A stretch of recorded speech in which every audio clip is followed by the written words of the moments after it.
देखो अब जो आपका चैप्टर चल रहा था, आज हमारा जो टॉपिक है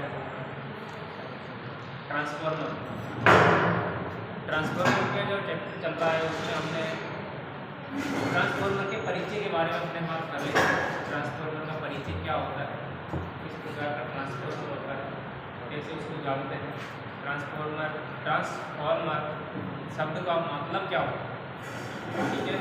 तो आज हम जो इस ट्रांसफॉर्मर चैप्टर जो है इसका आगे अध्ययन करेंगे, जो कि आप आज टॉपिक रहेगा आपका ट्रांसफॉर्मर का।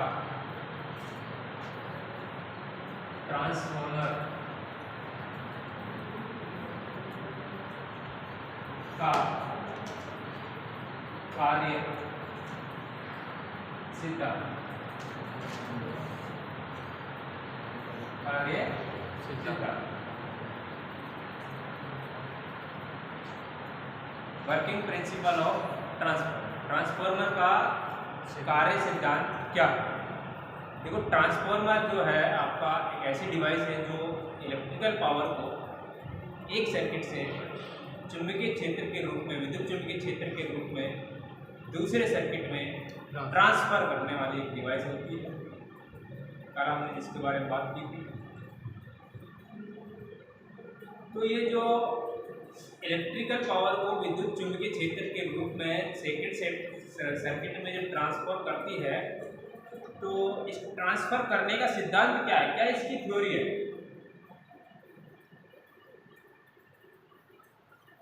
इसकी जो थ्योरी है वो क्या है कि भाई किस तरीके से आपका जो एक सर्किट से दूसरे सर्किट में आपके जो पावर आप देखते हैं, इलेक्ट्रिकल पावर आप देखते हैं, या आपका प्राइमरी आप सप्लाई देते हैं, सेकेंडरी में आपको सप्लाई मिलती है, कम या ज़्यादा मिलती है, वो आप डिपेंड करेंगे ट्रांसफॉर्मर कैसा आप यूज करेंगे।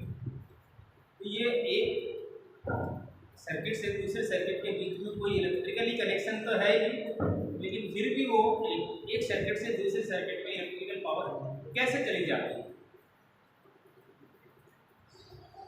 ये जो जाती है, इसी के सिद्धांत को हमने पढ़ना है कि आपका जो ट्रांसफॉर्मर है इस इलेक्ट्रिकल पावर को विद्युत चुंबकीय क्षेत्र के रूप में दूसरे सर्किट में इलेक्ट्रिकल पावर में कैसे चेंज करता है, इसके बारे में हमें पढ़ना है। यही होता है आपका ट्रांसफॉर्मर का वर्किंग प्रिंसिपल, ठीक है। ट्रांसफॉर्मर जो होता है, ट्रांसफॉर्मर के वर्किंग प्रिंसिपल की हम बात करें, देखो आपके पास जो माइकल फेराडे जो आप नाम का हमने जो वैज्ञानिक जो नाम है, फेराडे साहब का जो नाम दिया था आपने, जो मैग्नेटिज्म जो चैप्टर पढ़ा था उसमें माइकल फेराडे नाम का जो व्यक्ति है उसने विद्युत चुंबकीय प्रेरण के सिद्धांत को बताया कि किस प्रकार से आपका इलेक्ट्रिकल पावर जनरेट होती है। फेराडे का विद्युत चुंबकीय प्रेरण का जो सिद्धांत है, उस सिद्धांत से हमें पता चलता है कि आपकी इलेक्ट्रिकल जो पावर है वो कैसे जनरेट होती है। यदि अगर आज माइकल फेराडे साहब यदि अगर नहीं होते, लेंज साहब नहीं होते, तो आज हमारे पास इतनी बड़ी बड़ी मशीनें, ये इलेक्ट्रिकल पावर नहीं होती।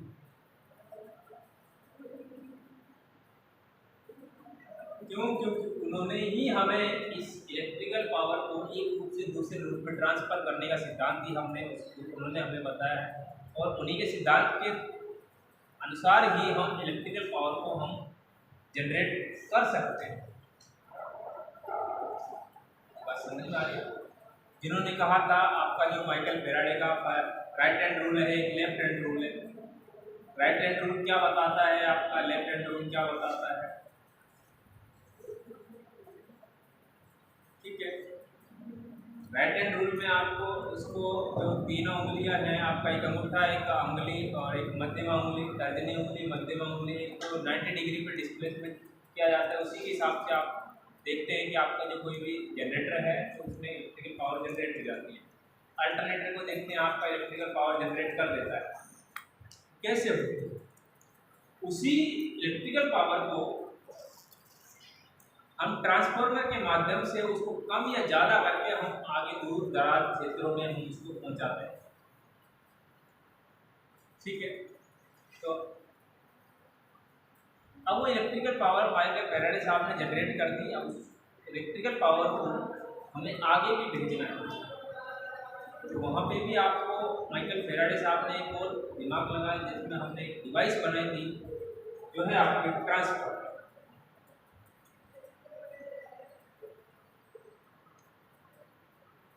ट्रांसफार्मर जो है ये एक ऐसी डिवाइस थी जो पावर को चेंज नहीं करता, पावर को एक सर्किट से दूसरे सर्किट में ट्रांसफर करता है, ऐसे चेंज नहीं करता, बदलता नहीं है। और चेंज करने का जो सिद्धांत है वही आपका ट्रांसफार्मर का सिद्धांत कहलाएगा। जो ट्रांसफार्मर का सिद्धांत है, जो ट्रांसफार्मर का जो सिद्धांत है जिसको हम कहते हैं वो अन्योन्य ट्रांसफार्मर जो है आपका, ये अन्योन्य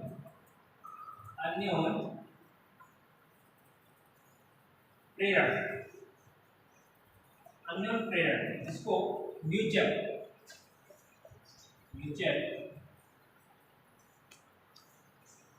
इंडक्टेंस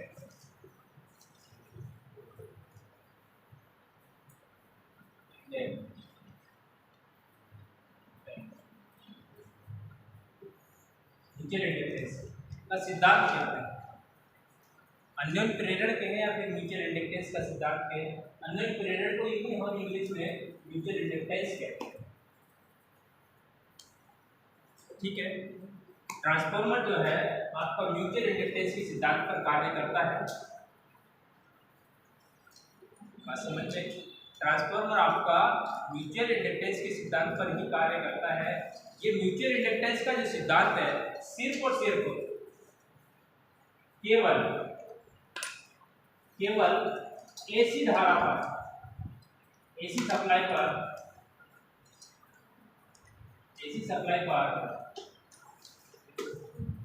लागू होता है,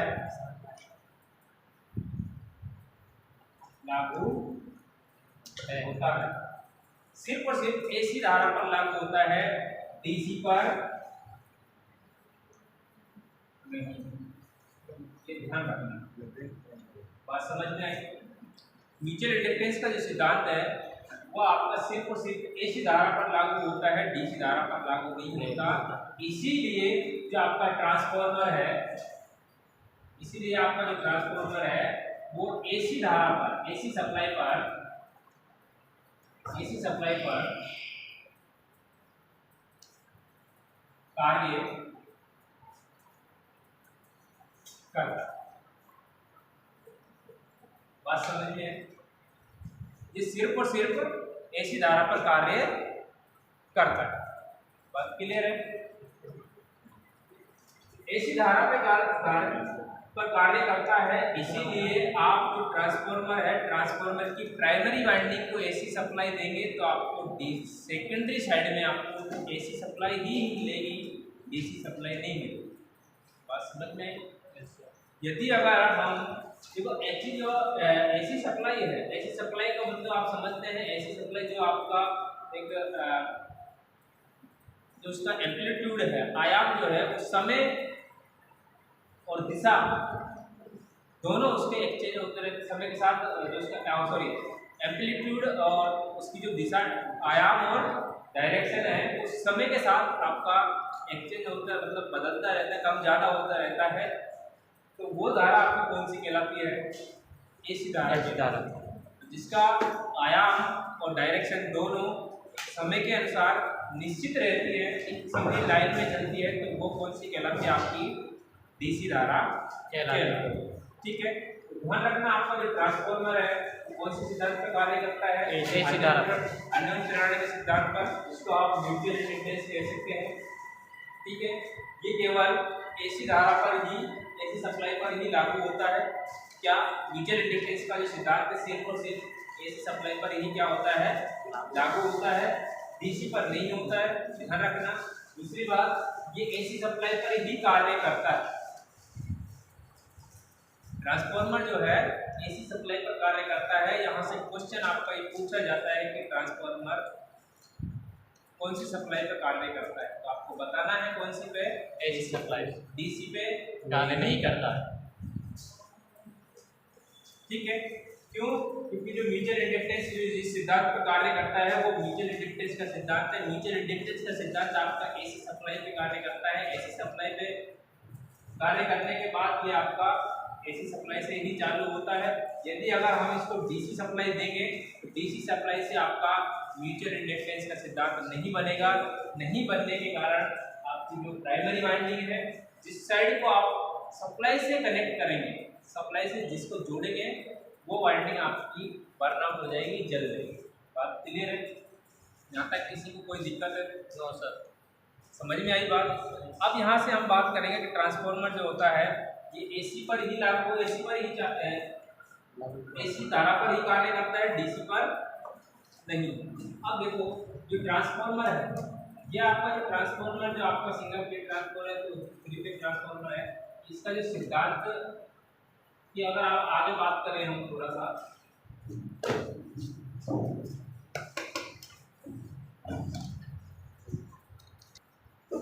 तो इसका जो सिद्धांत है इसके बारे में और थोड़ा सा और देखेंगे कि जो आपका ट्रांसफार्मर है तो सिद्धांत के बारे में हमने बात की थी। एनुअल ट्रेंड सिद्धांत पर कार्य करता है, एसी धारा पर ये लागू होता है, इसलिए आपका जो ट्रांसफार्मर है एसी धारा पर ही कार्य करता है।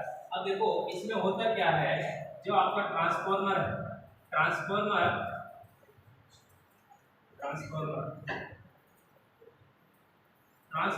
की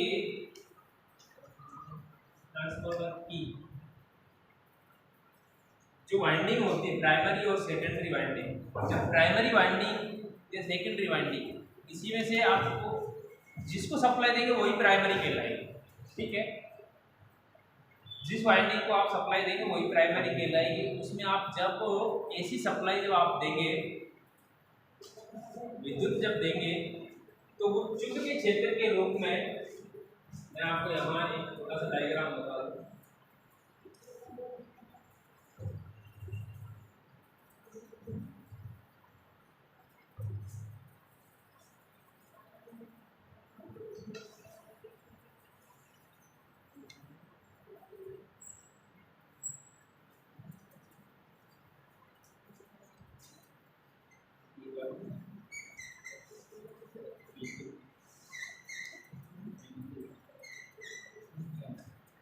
इधर देखो, जो आप ट्रांसफार्मर, ये आपका ट्रांसफार्मर, इस ट्रांसफार्मर को जब आप इलेक्ट्रिकल पावर देंगे, इलेक्ट्रिकल पावर जो आप एसी सप्लाई जब इसको देंगे, तो ये एसी सप्लाई जो होती है, ये एसी सप्लाई आपकी जिस वाइंडिंग से आप सप्लाई देंगे वो प्राइमरी वाइंडिंग कहलाएगी।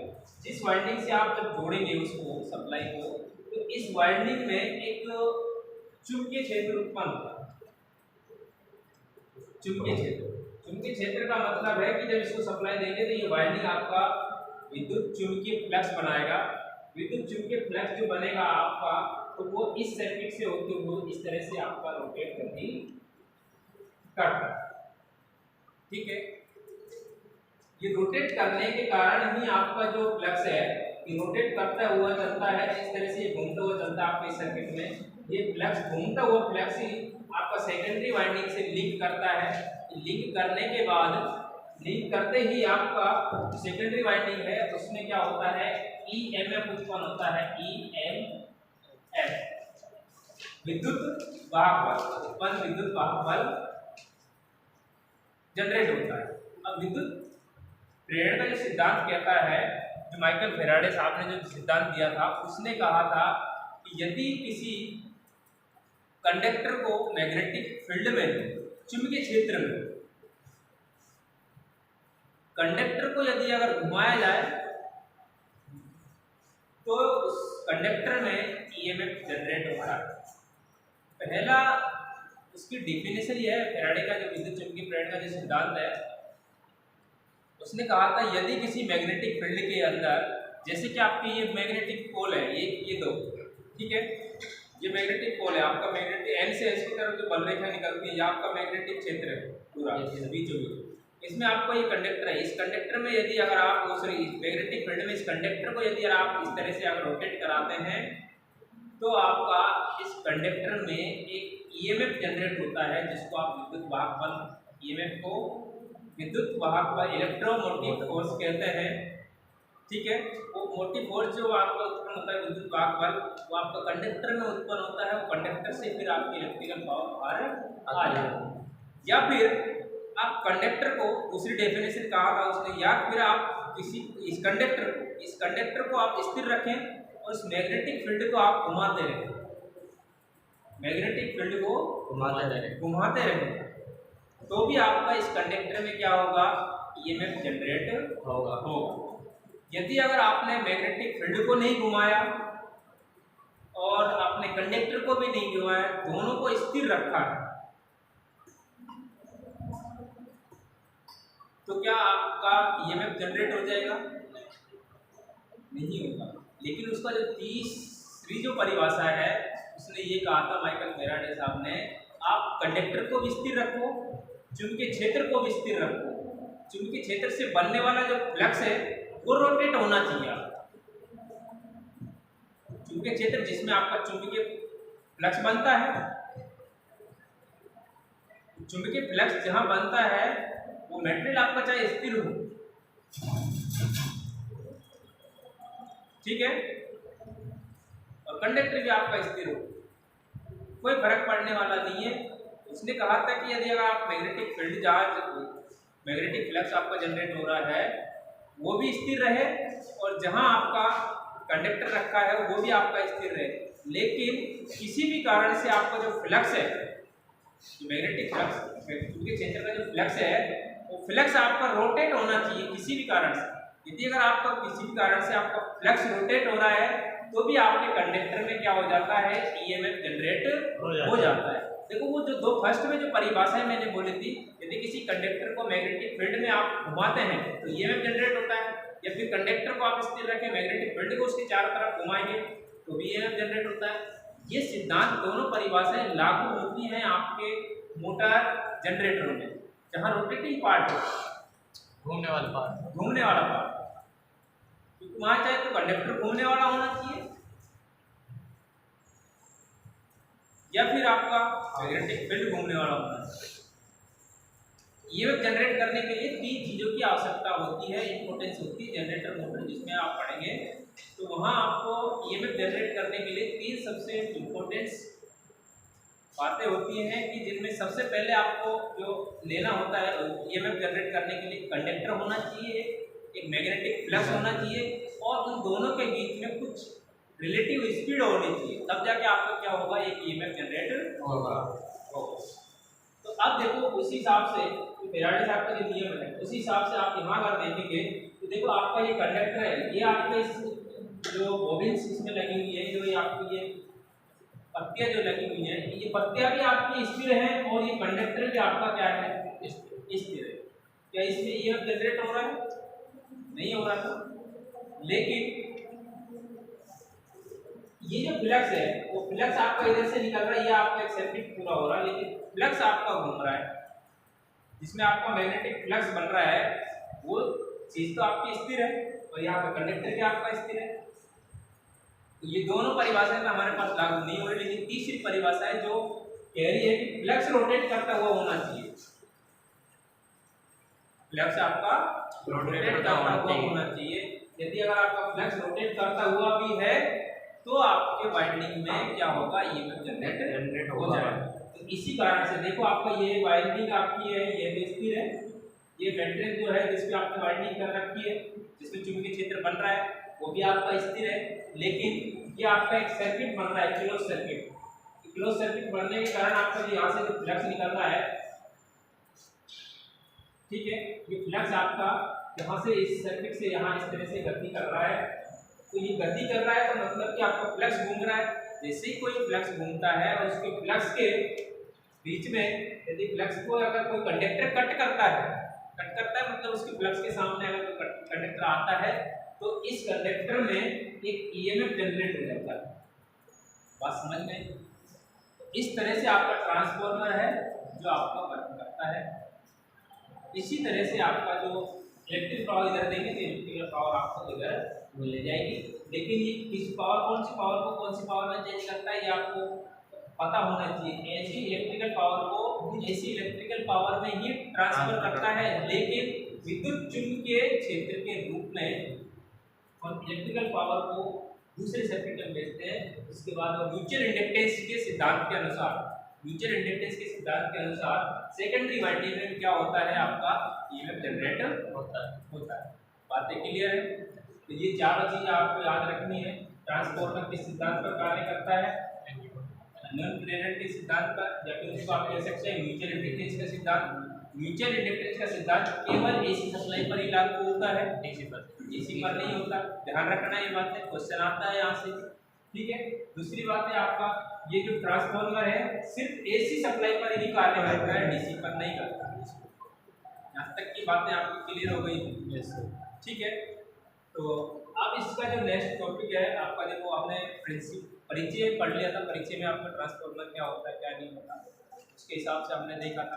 अब हमने सिद्धांत पढ़ा है, ट्रांसफार्मर किस सिद्धांत पर कार्य करता है, ठीक है। यहाँ से वो इसकी हालांकि समीकरण जो है अभी आप आगे देखेंगे, अभी तो सिर्फ इसका बेसिक जो है उसी को ही पढ़ रहे हैं, ठीक है। तो आपका जो ट्रांसफार्मर है वो अन्य प्रेरण के सिद्धांत पर कार्य करता है। तो आज के लिए इतना ही, ठीक है, बाकी कल देखेंगे।